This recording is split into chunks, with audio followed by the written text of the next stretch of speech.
إن الحمد لله نحمده ونستعينه ونستغفره ونعوذ بالله من شرور أنفسنا ومن سيئات أعمالنا من يهده الله فلا مضل له ومن يضلل فلا هادي له وأشهد أن لا إله إلا الله وحده لا شريك له وأشهد أن محمدا عبده ورسوله أما بعد فإن أصدق الحديث كتاب الله وخير الهدي هدي محمد صلى الله عليه وسلم وشر الأمور محدثاتها وكل محدثة بدعة وكل بدعة ضلالة وكل ضلالة في النار. Alhamdulillah, kita bersyukur pada Allah SWT dapat kita bertemu pada petang ini untuk membincangkan satu tajuk iaitu Ramadan membentuk jati diri Muslim. Ramadan membentuk jati diri Muslim. Tajuk ni saya fikirkan bila Ustaz Ahmad tanyakan nak bagi tajuk apa, jadi saya sebutkan begitu. Dan kenapa tajuk itu yang saya berikan, kerana bila kita melihat kepada bulan Ramadan, kita dapati sebenarnya Ramadan adalah satu madrasah seperti yang banyak kita dengar sebelum ini. Madrasah iaitu satu institusi yang membina takwa dalam diri kita. Okay? Bila takwa ada dalam diri kita, insya-Allah kita seolah-olah telah membentuk diri kita kembali, dapat membina diri kita kembali. Okay? Dan sebenarnya Ramadan ini adalah satu bulan yang Allah SWT kurniakan kepada kita untuk kita mentajdid semula, iaitu memperbaharui semula kan keimanan kita. Okay? Dan para ulama ada menyebutkan bahawa musim al-khairat ataupun kebajikan ini adalah penting, adalah sangat penting untuk kita bagi tujuan kita memperbaiki diri kita semula. Okay? Kita sedia maklum yang kita semua ini adalah manusia, walaupun mungkin ada jin bersama kita sekarang ni kan? Tapi kita tak nampak kan. Kalau nampak pun kita tak tahu. Dan sebagai manusia, Rasulullah SAW telah sebutkan, kullu ibni adama khata', setiap anak Adam itu banyak melakukan kesilapan. Wa khairul khata'in at-tawwabun, dan sebaik-baik di kalangan orang yang banyak membuat kesilapan adalah orang yang banyak bertaubat. Okay? Dan perkara ini kadang-kadang hadis ni kadang-kadang ada yang mungkin diterjemahkan ataupun menterjemahkannya dengan setiap anak Adam membuat salah kan. Sebenarnya terjemahan yang betul adalah banyak buat salah. Khata' kan, kullu ibni adama khata' wa khairul khata'in, dan sebaik-baik di kalangan orang yang buat salah, sebaik-baik di kalangan orang yang banyak buat salah, bukan buat salah, banyak buat salah, adalah orang yang bertaubat, bukan bertaubat, yang banyak bertaubat. Okey. Jadi bila kita ubahkan perkataan itu daripada buat salah kepada banyak buat salah, daripada bertaubat kepada banyak bertaubat, kita dah boleh faham bahawa kesalahan kita sebagai manusia ni, kita pasti akan melakukan kesalahan. Okey. Dan kesalahan ni dia banyaklah. Dia boleh jadi kesalahan kepada Rabbul Alamin, dan juga kesalahan kepada Al-Alamin kan. Kesalahan kepada Allah SWT ataupun kesalahan kepada sekalian alam. Sekalian alam ni merangkumi semualah. Tak payah sebutlah kan, kita sendiri kan, suami kita, isteri kita, apa lagi mak bapak kita, kaum keluarga kita, semua sekali kan. Kadang-kadang pada jin pun kita buat salah kan. Jin, kesian jin kan. Kita makan makanan contohnya, kemudian kita kita tak jaga tulang tu kan. Tulang tu kita letakkan kotoran, macam mana jin tu nak makan. Okay? Sebab tu Nabi SAW larang kita daripada beristinja menggunakan tulang. Okay. Baik. Dengan mukadimah itu, kita faham bahawa bulan yang mulia ini, bulan Ramadan, adalah satu bulan yang merupakan kurniaan dan pemberian oleh Allah SWT kepada kita. Okay? Dan Allah SWT seperti yang semua sedia maklum mewajibkan untuk kita berpuasa. Dan hikmah daripada Ramadan ini dapat kita lihat dalam ayat yang mewajibkan puasa. Ya ayyuhalladzina amanu kutiba alaikumus-siyamu kama kutiba alal ladzina min qablikum la'allakum tattaqun. Okey, agar kalian bertakwa. Itu sebenarnya. Okey. Dengan itu kita kena tengok sikit apa maksud takwa. Takwa ada dua, saya nak ringkaskan. Saya rasa macam banyak saya dah cakap kan. Tapi sebab tu saya laju-laju kan, insya-Allah. Takwa ada dua bahagian. Yang pertama adalah dari sudut praktikal. Takwa ni ada sudut praktikal dan ada sudut spiritual. Sudut praktikal ataupun sudut amalannya, takwa ini adalah melaksanakan apa sahaja yang diperintahkan oleh Allah Subhanahu Wa Taala dan meninggalkan apa yang dilarang oleh Allah. So takwa ada dua, kan? Pertama dari sudut praktikal ataupun amalan. Maksudnya apa? Buat apa yang Allah suruh, tinggalkan apa yang Allah larang. Okey.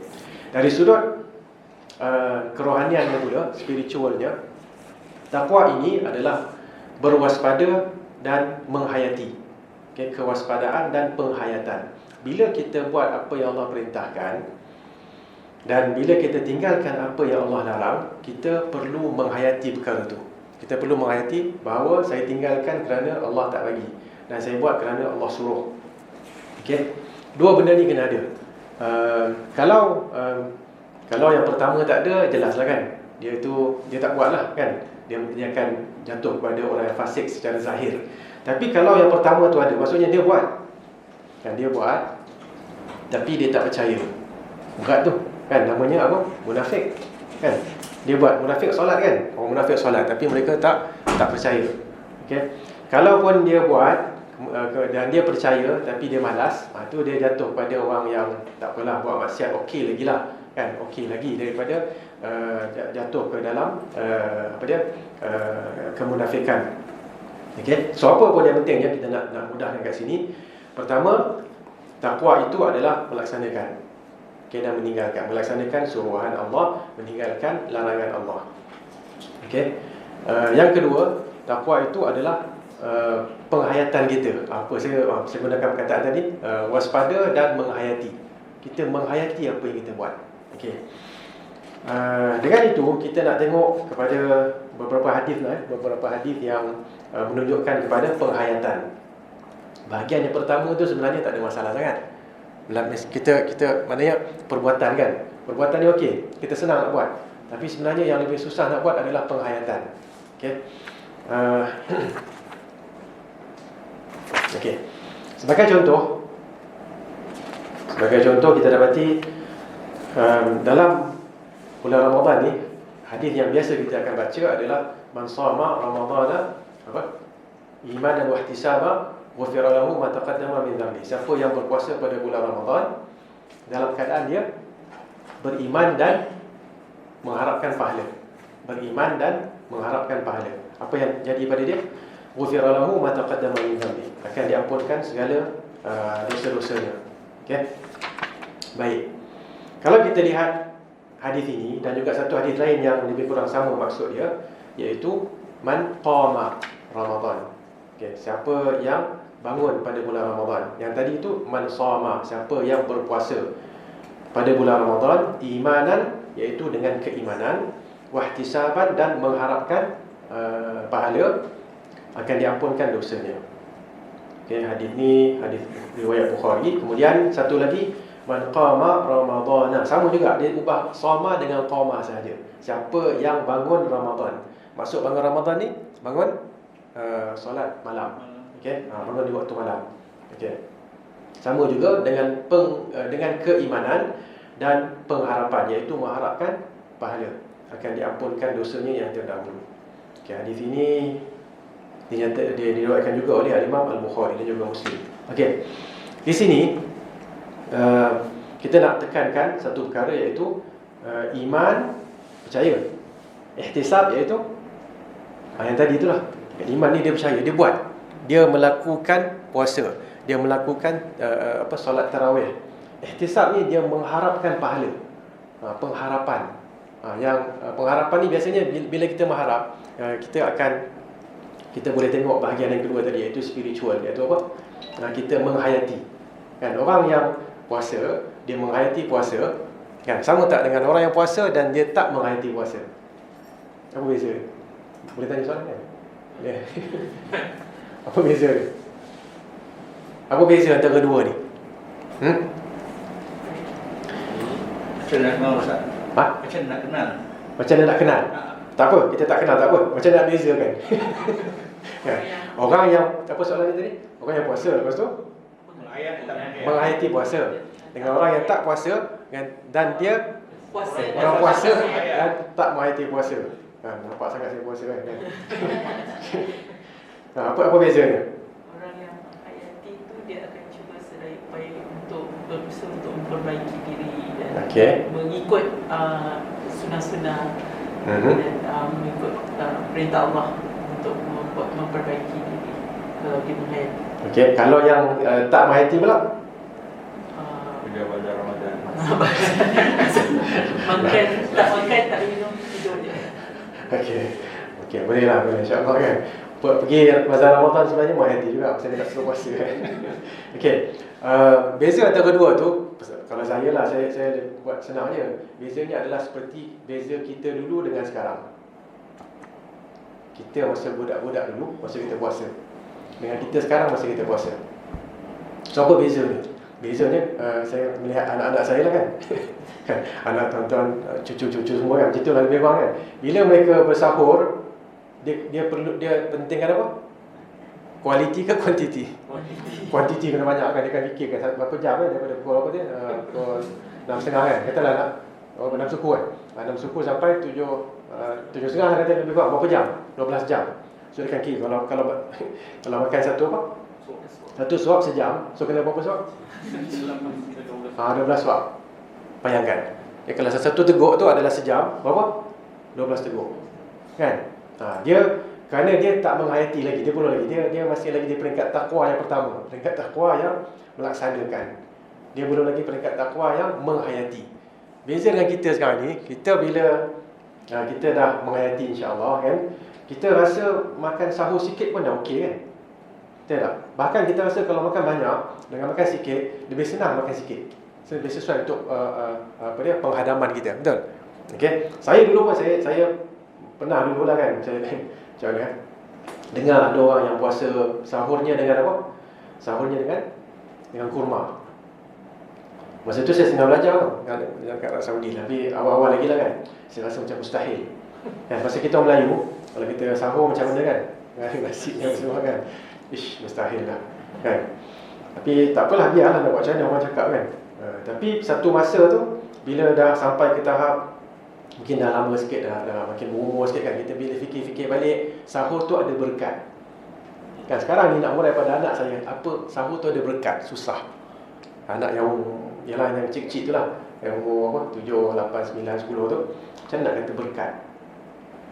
Blessings, berkat ni maksudnya bertambah. Alamak kan, macam mana nak huraikan tu? Susah kan. Kita akan cakap-cakap, lepas tu kita ubahlah dia punya ubah tajuk supaya dia tak tanya dah. Kan? Kalau tak susah nak jawab. Apa nak kata sahur tu barakah. Kan dia kata tapi sampai zuhur pun dah lapar lah, macam mana boleh berkat? Sudah kata. Kan ustaz pun pening kata jawab. Okey.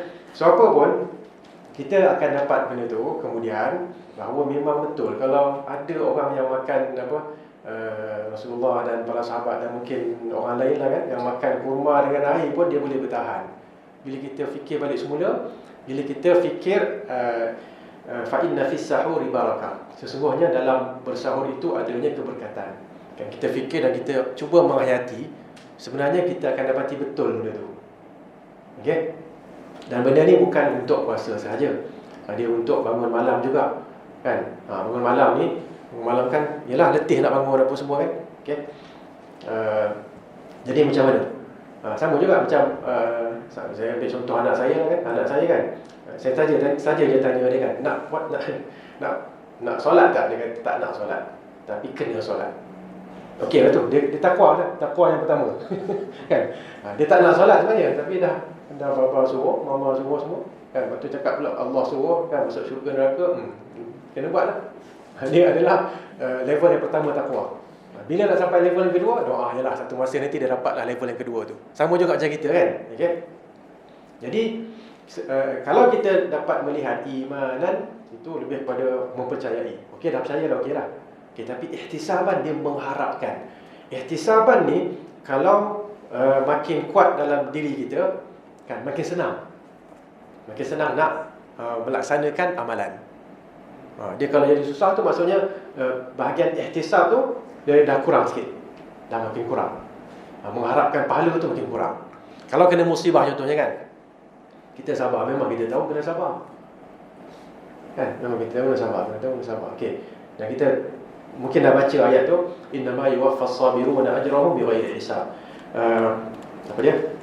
Orang yang bersabar itu akan diberikan pahalanya tanpa apa? Tanpa hisab. Kan? Mana ayat dia? Bolehlah dalam surah Az-Zumar, surah 39 ayat yang ke-10.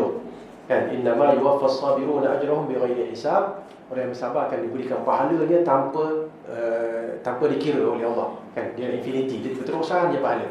Kenapa? Kerana susah. Sabar tu susah.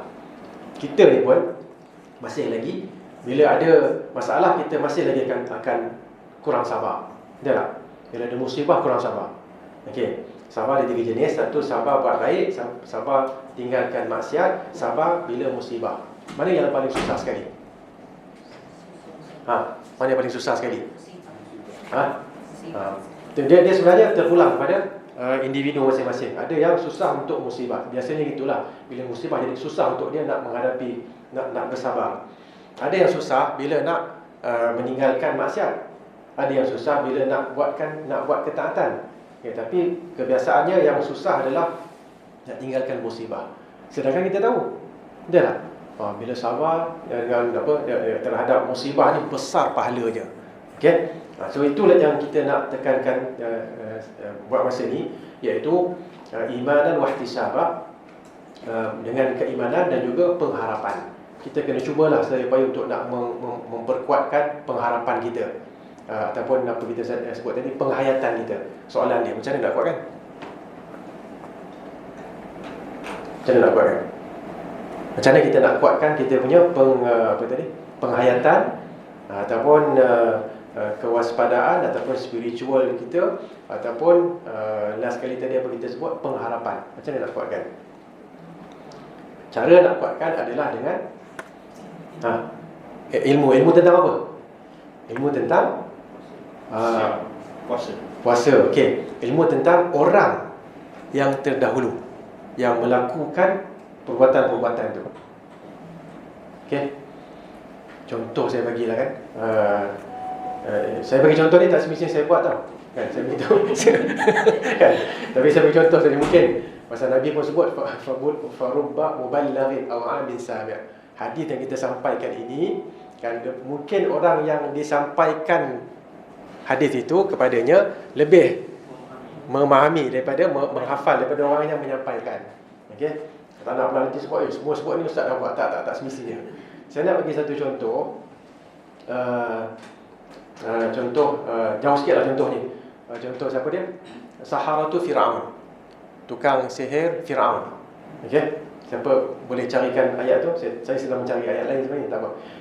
Cuba letak dulu surah An-Nisa ayat 104. Ini ayat lain tapi tak apa. Kan? Ini ayat saya akan baca sebentar lagi.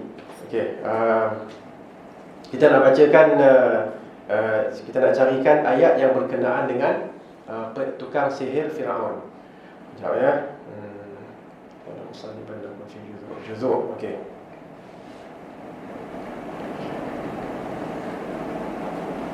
Betul ke ni?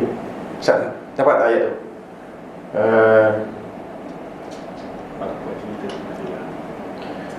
Ayatnya ialah walau salibana fi law qati'na aydiyakum min khilafin. Okey.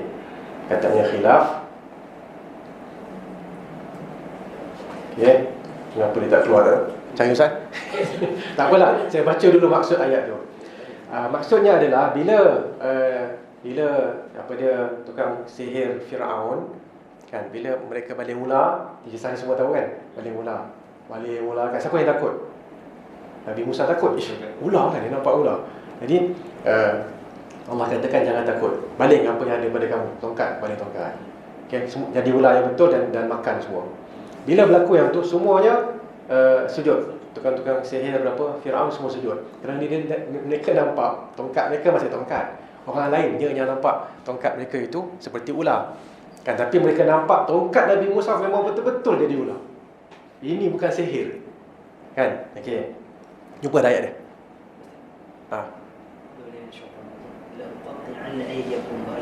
Min khilaf ajma'in. Okey. Ayat apa? Ayat yang ke-124 surah Al-A'raf. Suratul A'raf 124. Catat ayat ni, boleh tengok nanti. Saya ceritakan secara umum sahaja. Bila mereka beriman sujud, kenapa Firaun cakap dia ni adalah pembesar kamu yang mengajar kamu sihir. Pula dah Nabi Musa jadi tukang sihir. Sedangkan Nabi Musa asalnya nak lawan tukang sihir. Bila tukang sihir semua dah masuk Islam, Nabi Musa pula dituduh. Okey. Dan Firaun berkata, amantum lahu qabla an adana lakum. Kan? Kamu beriman sebelum aku berikan izin. Lepas tu Firaun pun berikan satu ancaman, aku akan potong tangan kaki kamu bersilang, kemudian akan salibkan apa semua. Apa yang tukang sihir sebut? Boleh baca Ustaz? Apa yang tukang sihir sebut? Dia kata apa? Baca bawah sikit tu. Dah hilang lah kan? Tak apa pelan-pelan. Apa tadi? Suratul A'raf.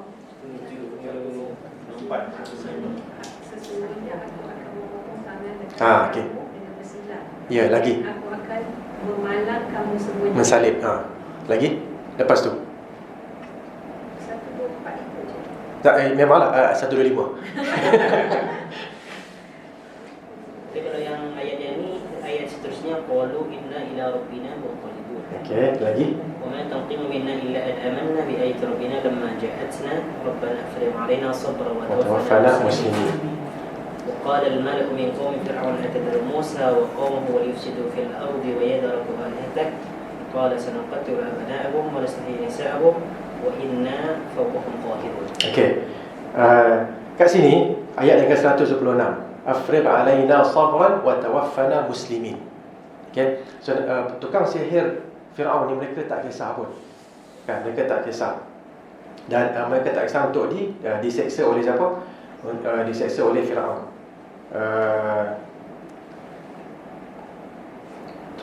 Keluar tak? Okey. Cuba tengok pula surah Taha. Okey, surah Taha yang ni saya nak cari sebenarnya. Yang tadi tu pun dia juga kan, tapi ni pun ni. Surah Taha ayat 72. Yang ni kita akan nampak bagaimana penghayatan tu kalau dah ada, dia tak kisah dah. Kan, bila kita dengar ini, alamak, bila agaknya saya nak sampai ke tahap ni. Baca kan?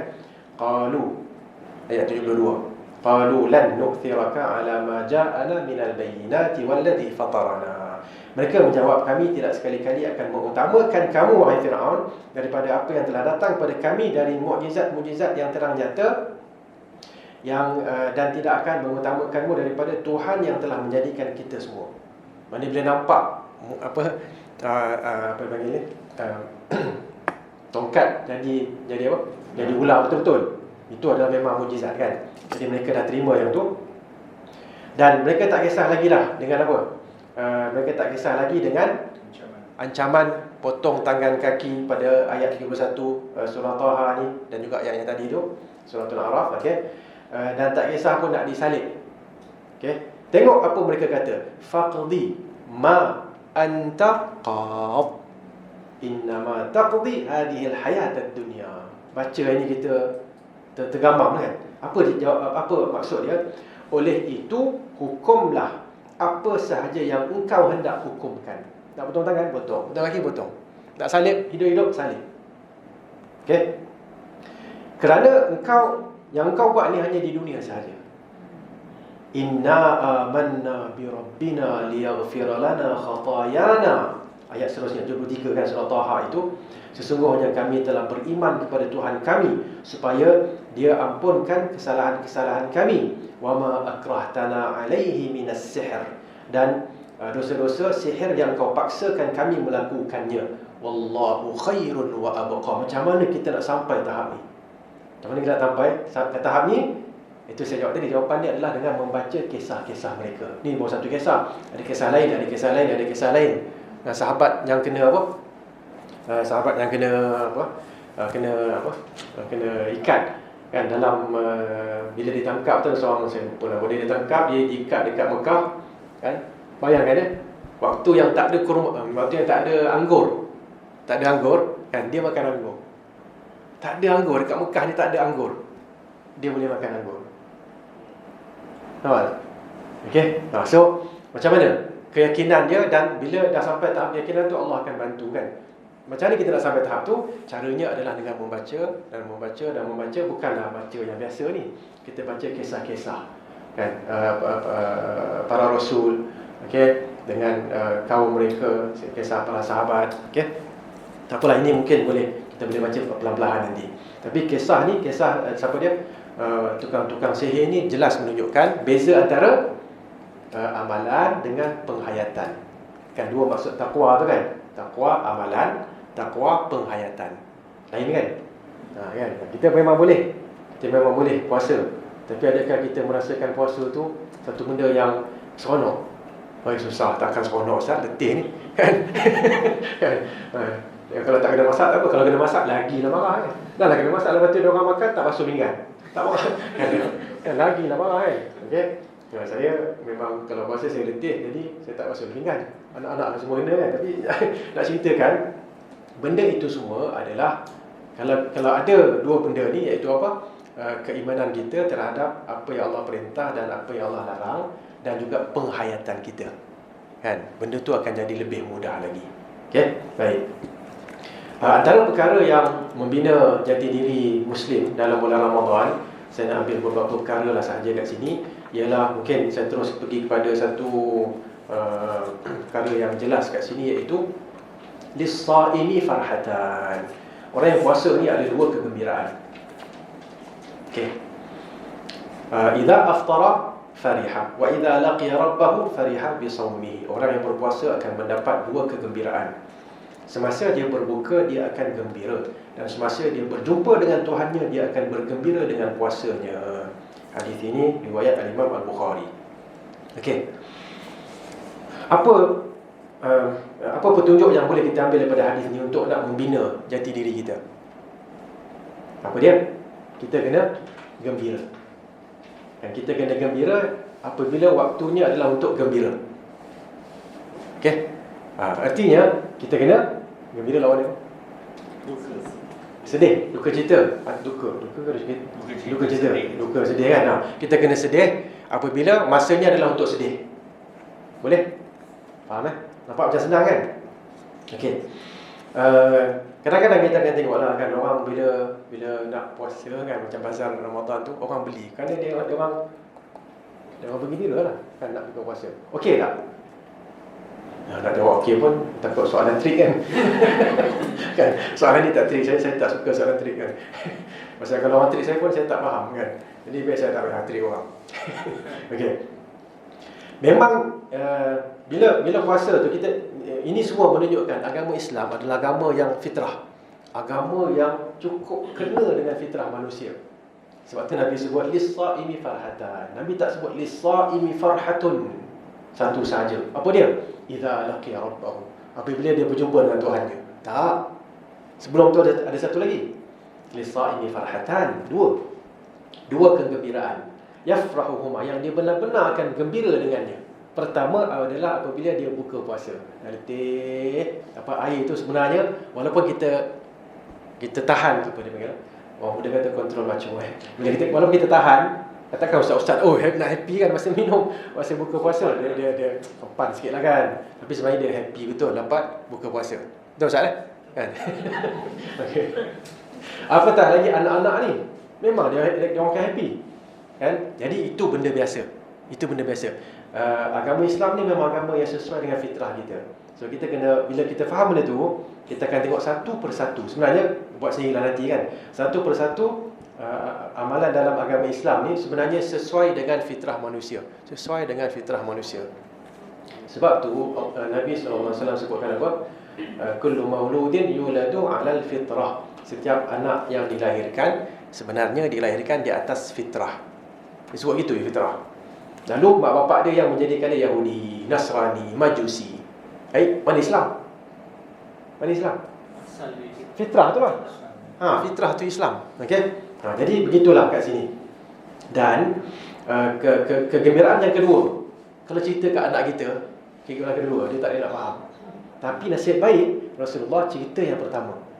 Kita pun boleh cakap sebagaimana kamu gembira dapat buka puasa kan, tidak lagi, ataupun yalah masa buka puasa tu dapat kamu semua gembira kan. Sebagaimana kamu gembira, kamu akan bergembira juga di sisi Allah. So dia boleh faham dah. Oh, macam tu gembira kita nanti. Kan? Okey. Dengan itu sebenarnya hadis ni membawakan satu konsep kepada kita. Satu konsep iaitu kita gembira dengan ketaatan, dan kita duka cita ataupun kita sedih dengan maksiat. Kita kena sedih dengan maksiat. Nampak maksiat memang kena sedih, tak boleh gembira. Okey. Maksiat ni banyak level kan. Maksiat itu dosa kecil, dosa besar, dan juga maksiat yang merupakan kufur ke, syirik ke apa semua kan. Nampak benda tu tak boleh happy. Tak boleh kita rasa happy. Dan bila ada orang yang buat ritual-ritual yang bersifat keagamaan, yang bersifat syirik, kan, kita tak boleh, tak apalah, apa salahnya, tak boleh. Kita kena rasa sedih, kenapa jadi macam ni? Kan? Kita kena rasa sedih tu memang kena ada. Okey. Dan bila kita buat benda baik, kita kena rasa gembira. Okey. Ada tak masa-masa yang kita sebenarnya tak gembira? Ada tak beberapa masa yang kita rasa macam susah nak bergembira, tapi agama suruh bergembira? Contohnya bila dah dekat nak raya kan. Dekat nak raya yalah, dia banyak kes. Contohnya macam dia orang yang tak ada tak masuk yang tak ada keluarga lah, saya masuk umum itu. Keluarga dia seorang dah tak ada. Kan? Dia membayangkan Allah dulu ramai, sekarang dah kurang, ataupun seorang dah tak ada. Pekat sedih semua kan. Betul tak?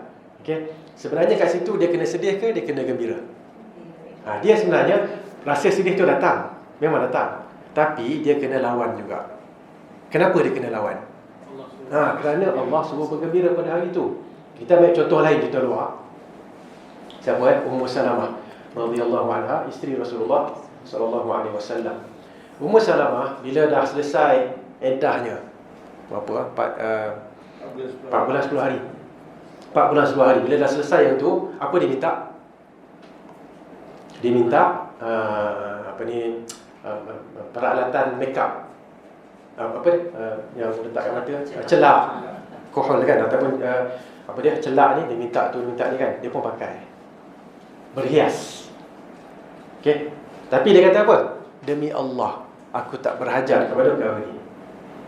Kenapa? Kerana memikirkan bila nak berhias ni, maknanya dah habis iddah kewafatan siapa?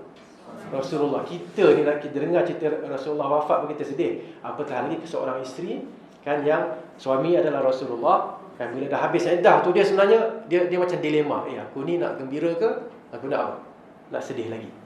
Kalau ikutkan dia akan berkabung sampai mati.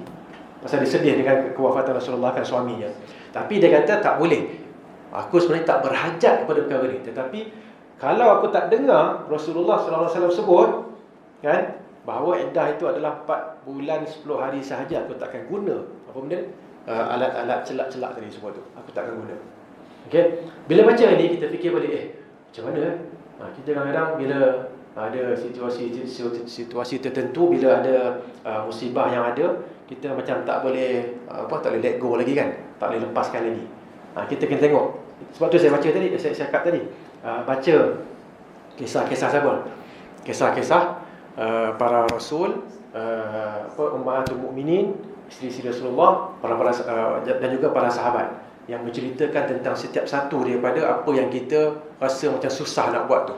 Mereka manusia pun mereka boleh buat. Okey. Kadang-kadang ada kita dengar baca ada orang yang suami dia meninggal kan, tiap hari dia pergi ke kubur kan. Tiap hari pergi kubur kan. Sampai lepas tak tahulah waktu edah ke lepas edah ke apa semua kan. Sebenarnya benda tu benda perasaan tu akan datang, sedih apa semua, tapi dia kena lawan benda tu. Dia kena lawan. Okey. Kenapa? Kerana dunia ni ataupun hidup kita ni hidup yang macam saya sebut tadi, agama Islam sesuai dengan fitrah manusia, kan? So fitrah manusia dia kena berterusan hidup sampai dia mati. Kalau dia mati tak habis, selesai lah. Tapi selesai maksudnya tahap ni lah kan, ada lagi lepas tu. Tapi kalau dia hidup dalam keadaan dia mati, tak boleh. Itu dah menyalahi fitrah manusia. Okey, maknanya dia hidup tapi dia masih lagi tak melepaskan benda-benda yang dalam erti kata lain dia kurang redha kat situ, menyebabkan dia masih lagi dicengkam oleh musibahnya. Sebenarnya itu adalah satu yang tidak sepatutnya. So apa pun, ini salah satu contoh lah kan, saya bawakan kat sini. Kita gembira dengan apa yang Allah suruh kita gembira, dan kita sedih dengan apa yang Allah suruh kita sedih. Okey, jangan sekali-kali bila ada maksiat kita gembira, bila ada apa dia panggil ni, ketaatan pula kita sedih. Itu tak boleh. Okey, baik. Satu perkara lain ialah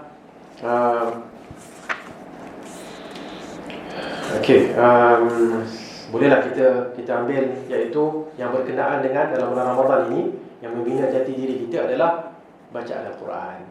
Ini saya rasa semua orang, banyak dah ustaz-ustaz sebut dia kan, ustaz-ustaz sebut dia ni kan. Tapi tak apalah, kita ulang sikit perkara yang ni. Kita nak baca Al-Quran ni, baca yang mana satu? Kita nak baca yang Arabnya ke yang Melayu? Arabnya. Kenapa? Sebab satu huruf 10. Satu huruf 10, alif, lam, mim, 10. Banyak tu kan? Okey, baik. Soalannya, bila kita nak baca yang sebelum tu, soalannya, yang kita baca Arab tu kita faham ke tak? Tak faham. Okey, kalau nak jawab soalan tu boleh pergi soalan yang ketiga, iaitu bila masa nak baca yang terjemahannya? Sebelum Ramadan. Ni dah masuk Ramadan? Sebelum Ramadan kita baca, lepas tu continuous lah. Maknanya lepas Ramadan ni baca. Ya, okey. Adakah ini benda yang, soalan seterusnya boleh soalan kan? Kalau tak ada soalan tu orang ngantuk kan. Soalan yang seterusnya ialah sebenarnya membaca terjemahan itu bagi orang yang tak faham bahasa Arab kan, apakah hukum dia? Satu, haram. Yang kedua, makruh. Yang ketiga, mubah, dibenarkan. Yang keempat, mustahab, sunat. Yang kelima, wajib. Masing-masing yang mana? Takkan satu dua memang tak boleh punya. Mubah ni dibenarkan. Okey. Adakah dibenarkan ataupun mustahab, sunat ataupun wajib? Mana satu? Wajib. Okey, dah ada khilaf ulama kat sini kan. Ada yang kata dibenarkan. Mana yang buatlah kan? Dibenarkan maksudnya siapa buatlah, siapa tak buat pun tak apa. Kemudian ada yang kata, ada tak yang kata sunat? Maknanya kalau baca terjemahan dapat pahala tak? Ke tak dapat pahala? Dapat pahala. Kalau tak baca? Tak dapat lah. Itu sunat lah tu kan. Maknanya tak dosa kan. Okey. Yang kata wajib ni maksudnya, kalau kita sebut wajib, maksudnya kalau saya tak baca, berdosa. Kalau saya baca, ya. Okey. So kalau kata wajib, apa dalilnya? Dalilnya ialah, Ustaz carikan afala yatadabbaruna al-Quran. Okey. Kenapakah mereka tidak mentadabbur Al-Quran? Apa maksud mentadabbur? Memahami, menghayati. Macam mana kita nak menghayati kalau kita tak memahami? Tadabbur ni dia lebih daripada faham sebenarnya. Dia lebih daripada faham. Dia adalah tahap yang atas daripada faham. Kalau faham tu dia macam kita baca tafsir, kita faham. Fahamlah. Kita faham. Macam tadilah lebih kurang. Iaitu takwa yang pertama, apa dia? Kita buat. Takwa yang kedua, kita menghayati. Tadabbur ni dia lebih kepada penghayatan, menghayati. Jumpa ayatnya.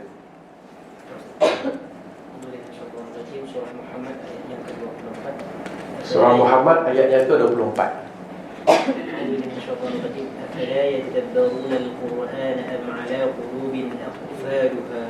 Okey, maksudnya tidakkah mereka mentadabburi Al-Quran ataupun hati mereka terkunci. Okey. Jadi kat sini sebenarnya bila kita baca yang Al-Quran ini ataupun bulan Ramadan ni kan, Surah Baqarah 185, Syahrul Ramadan alladzi unzila fihi al-Quran. Diturunkan pada Al-Quran pada bulan ini. Hudan linnas, hidayat kepada manusia. Wa bayyinatin minal huda wal furqan. Wa bayyinatin minal huda, penjelasan terhadap hidayat tadi, petunjuk. Wal furqan, membezakan antara yang hak dan yang batil. Okey. Cuba bayangkan ya. Al-Quran adalah petunjuk. Al-Quran adalah huraian terhadap petunjuk. Al-Quran adalah pembeza antara yang betul dengan yang salah, yang hak dan yang batil. Tiba-tiba kita baca Al-Quran, kan, kawan kita tanya, apa maksud dia? Tak tahu. Baca sedap tu. Macam kenalah dia punya tajwid kan. Dan juga tarannumnya. Katalah yang tanya tu orang non-Muslim. Apa yang mau baca tadi? Saya baca surah tengah-tengah lah, yang tengah-tengah tu. Katalah saya baca surah apa? وَكَذَلِكَ نَجْزِي مَنْ أَسْرَفَ وَلَمْ يُؤْمِنْ بِآيَاتِ رَبِّهِ وَلَعَذَابُ الْآخِرَةِ أَشَدُّ وَأَبْقَى. Saya baca surah Taha ayat yang ke-127. Apa maksud dia? Allahu a'lam. Bayangkan kalau jawapan dia begitu lah kan. Padahal kalau tadi kita tak tahu apa, kita jawab Allahu a'lam lah kan. Okey. Jadi munasabah ke tak? Munasabah ke tak munasabah? Bagi satu kitab yang merupakan hudan, ayat tadi ya, Syahrul Ramadan alladzi unzila fihi al-Quran hudan linnas, hidayat, wa bayyinatin minal huda. Dia hudan secara keseluruhannya. Wa bayyinat, dia adalah penjelasan terhadap satu-satu hidayat. Okey. Ketiga, wal furqan, dan membezakan antara yang hak dan yang batil. Tiba-tiba kita membaca dan kita tak memahami. Sampai tak maksud tiga tadi tu? Sampai tak sampai? Tak sampai. Jadi kalau tak sampai, kita kena buat apa sebenarnya? Ya, kita kena teruskan baca yang bahasa Arab. Teruskan. Sebab pahala dia besar. Tapi kan, kita kalau dia seolah-olah kalau kita baca yang Arab sahaja, Syahrul Ramadan alladzi unzila fihi al-Quran, berhenti situ. Jangan baca, jangan sambung. Pasal apa? Kita baca yang Arab ya. Kita tak tahu pun hudan linnas, petunjuk pada manusia. Yang itu pasal saya baca saya tak tahu. Okey. Bayyinatin minal huda wal furqan, bayyinatin minal huda. Penjelasan lebih lanjut terhadap apa? Terhadap petunjuk. Pun tak tahu juga. Wal furqan, yang membezakan, pun tak tahu juga antara yang hak dan yang batil. Sebenarnya kita dah baca setengah sahaja. Faham ya? So sebab tu gesaan kat sini. Jangan pula lepas ni kita beli yang terjemah aja kan. Kan? Tetap dengan yang bahasa Arab tu. Kan? Tapi kalau ada masa, kita kena kuatkan azam kita untuk membaca terjemahannya. Terjemahan ni penting. Saya pernah sekali buat umrah. Sebelah saya tu seorang, dia tak tahu dia kapten ataupun dah pencen, tak ingat, lupa lah. Kapten ni apa? Orang terbang kan. Jadi dia kata, Ustaz saya nak baca yang terjemahan. Okey. Saya nak habiskan. Okey. Dia pun baca. Lepas tu banyaklah soalan dia. Kenapa kisah Nabi Musa ni berulang, Ustaz? Banyak sangat kisah Nabi Musa ni. Saya pun urai pada dia, urai. Bila banyak yang diulangi, artinya faedahnya banyak. Okey. Maknanya kita akan berdepan dengan banyak orang macam ni. Tapi banyak sangat, Ustaz. Tapi saya nak buat sebenarnya bahawa benda yang banyak itulah yang kita perlu sebenarnya. Contohnya, yang paling utama dalam kehidupan kita apa sebenarnya? Air dengan oksigen, udara.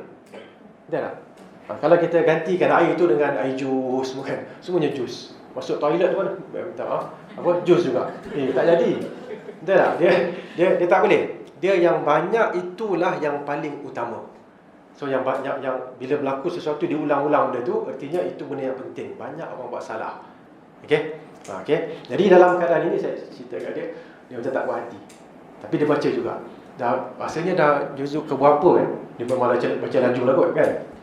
Rasanya juzuk ketiga ke keempat itu, dia datang kat saya, dia kata, betul lah Ustaz cakap. Kan? Baru saya nampak benda tu. Okey. So apa yang kita nak cuba fahamkan di sini ialah kita kena faham. Kita kena azam untuk mengkhatamkan. Dah khatam dah Ustaz. Ya, saya tahu. Dah khatam ke apa? Dah khatam yang Arab, betul. Yang tak Arab tu, maksudnya yang terjemahan dah khatam ke belum? Belum khatam lagi. Bila nak khatamnya? Tak apa, tengah pelan-pelan. Saya nak bawa satu cerita kat sini. Cerita dia memang kisah benar lah. Kisah benar. tak jauh dari sini ada Darul Fitrah kan. Saya biasa bawa cerita ni kalau cerita tentang terjemahan ni. Dia doktor dari Amerika. Dia kahwin dengan orang Dayak Sabah ke Sarawak? Dayak Sabah. Sabah, okey. Saya kira betul lah saya terima dia. Okey, Dayak Sabah. So isteri dia orang Dayak. Dan dia tu Kristian.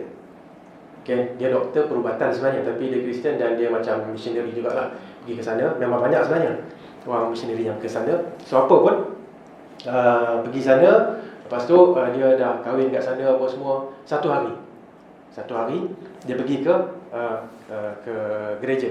Saya nak sebut surau tadi. Dia pergi ke gereja. Lapar dah ni kan. Dia pergi ke tengok surau ni Pak. Dia pergi ke gereja, dia berikan satu ceramah tentang apa?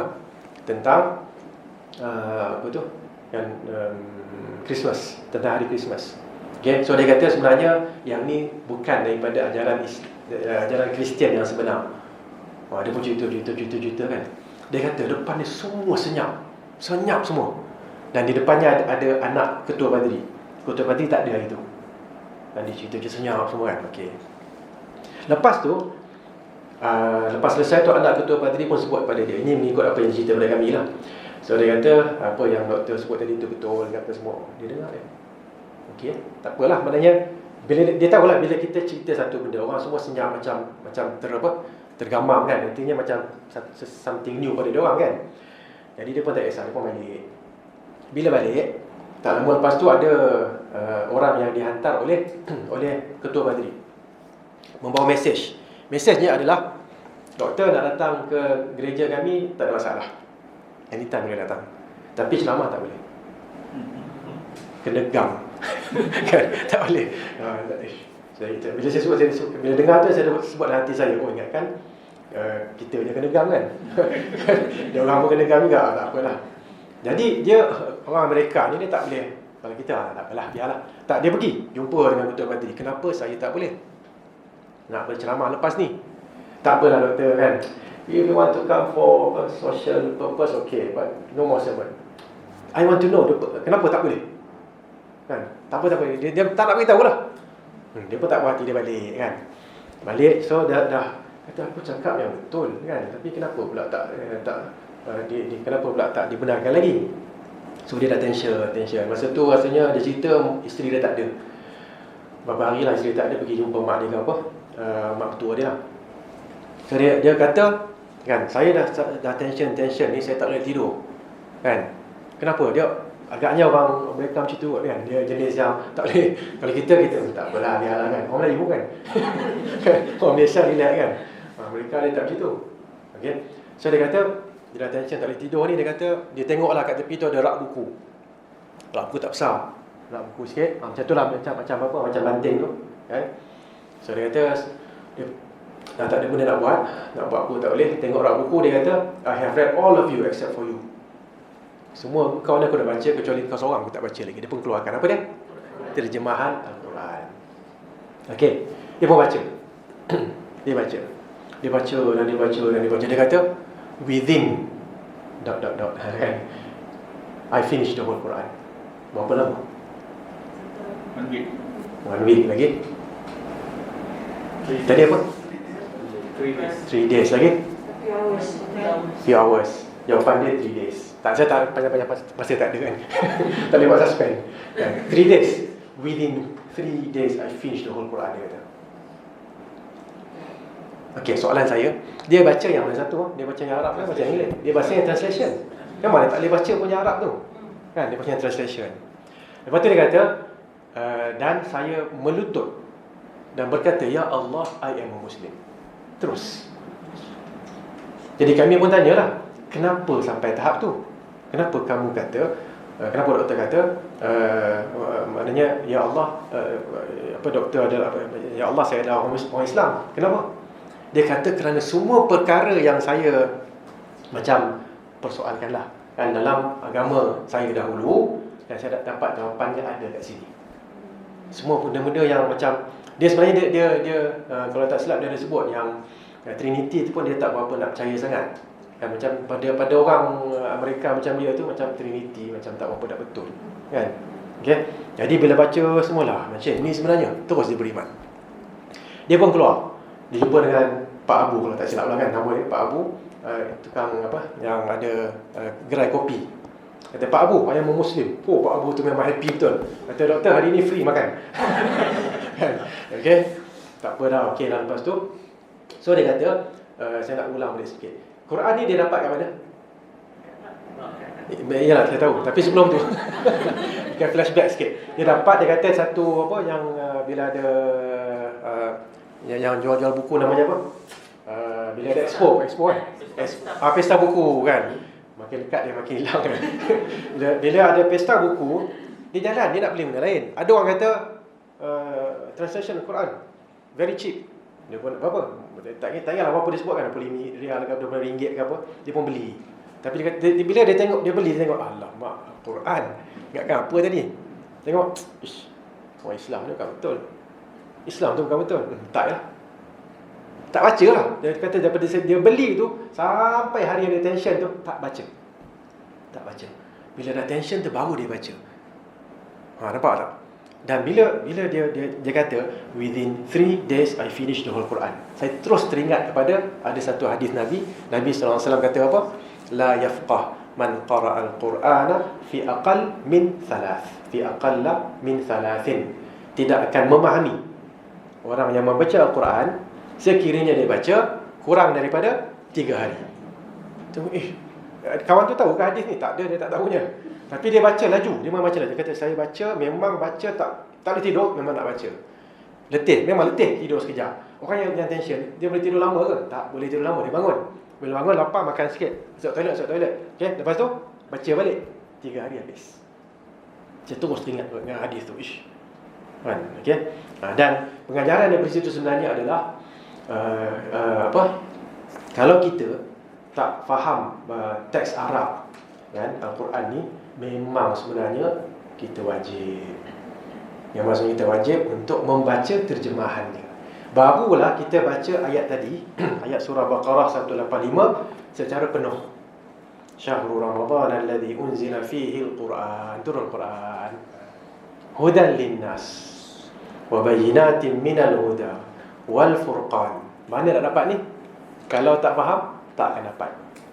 Okey. Tapi dengan itu, saya bukanlah nak menggesa. Semua dah pening dah kan. Alamak, 3 hari dia kena habiskan ni. Jangan risau. Lepas tak dapat 3 hari ni kan. Okey. Jangan risau. Dia macam ni sebenarnya. Dia sebenarnya kita wujudkan azam dulu. Apa azamnya? Azamnya saya nak baca terjemahan. Kenapa saya sebut terjemahan? Pasal kita bukan orang Arab. Kan walaupun ada yang bukan Arab sikit sini kan, tapi tak tahu, mungkin tak tahu bahasa Arab kan. Jadi saya kena baca terjemahan. Terjemahan tak kisahlah sama ada English ke apa lagi? Melayu ke? Tak kisahlah bahasa-bahasa lain, tapi kena habiskan bahagian tu untuk dapat yang ni. Hudan linnas wa bayyinatin minal huda wal furqan. Okey. Kita dululah agaknya pernah dengar ada satu kisah. Bangsa. Seorang tu dia kisah-kisah yang murtad ni kan. Dia baca, dia khatam Quran banyak kali, tiba-tiba dia murtad. Kan? Dia jadi Nasrani, Kristian. Kita macam mana ya? Sedangkan Allah dah sebut laqad kafara alladhina qalu innallaha thalithu thalatha.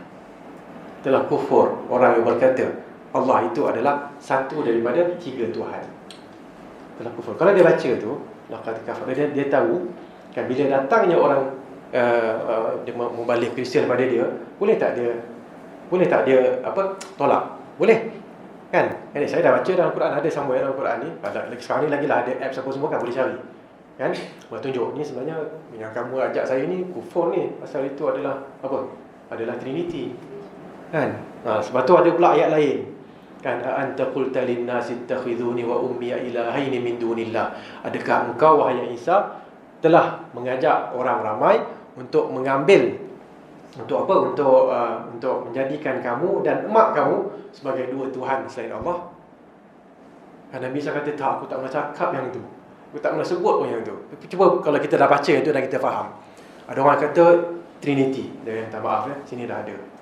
Kan? Sebab tu macam kisah siapa Yusuf Estes kot, kalau siapa pernah dengar kisah dia. Dia sebenarnya dia nak apa? Kan biasa dengar cerita dia kan, dia nak Kristiankan seorang kawan dia. Kawan dia bukan ustaz pun. Dia orang Arab lah. Mesir kalau tak silap. Dia bukan ustaz pun, tapi dia yalah Arab dia macam yalah insya-Allah dia baca Quran dia faham lah kot kan. Okey. Jadi dia cuba nak kata ini senang ni, dah lah businessman kan. Dia bisnes, kawan dia tu businessman.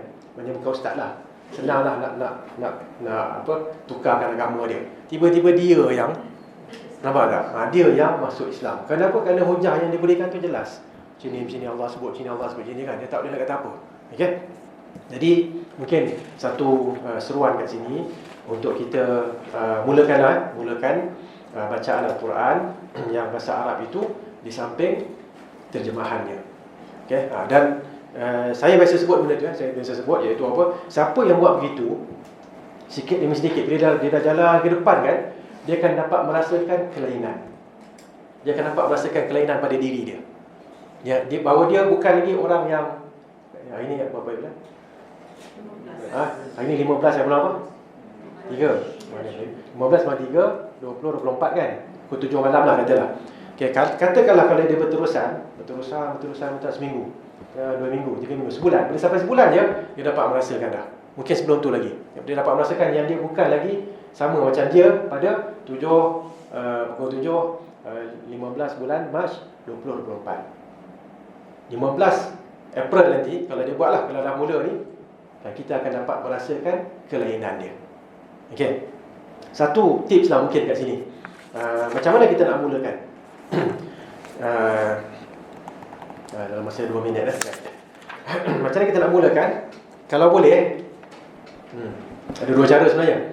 Satu, yang nak kalau cepat, baca saja terjemahan yang biasa. Baca je terjemahan yang biasa.